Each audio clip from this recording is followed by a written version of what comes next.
chemin de CNews mène aux musulmans. Bravo à toi. Écoutez bien ce qu'il dit en direct. Il a eu le courage de dire une chose magnifique. Et c'est important de comprendre dans notre contexte en France parce qu'en France, on a une politique éditorialiste. C'est-à-dire qu'en fait, les décisions en France sont plus quasiment faites par le gouvernement, mais par les médias qui influencent constamment le pays.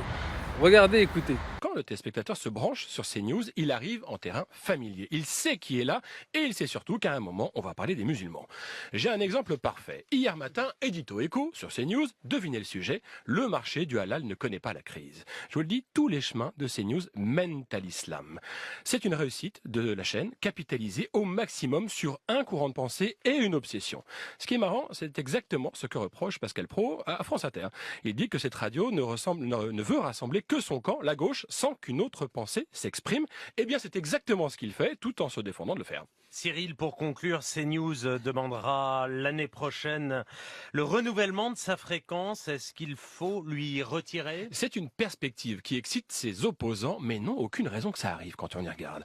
En fait, CNews dérape rarement dans le sens où elle serait hors la loi. C'est une chaîne d'opinion, c'est même une chaîne politique, mais elle respecte ses engagements. Depuis 2 ans, elle n'a même plus le problème Zemmour chroniqueur. Mais son message, lui, n'a pas disparu. Maintenant, c'est Pascal Praud qui le dit, avec d'autres mots, plus de rondeur, moins de coups de menton, le teint allé, des sourires, de beaux costumes, mais le fond est identique. Dans Le Parisien, il a dit ceci. Le drame de Crépol illustre cette impossibilité du vivre ensemble avec des gens d'origine différente. Eh bien, Éric Zemmour n'aurait pas dit mieux.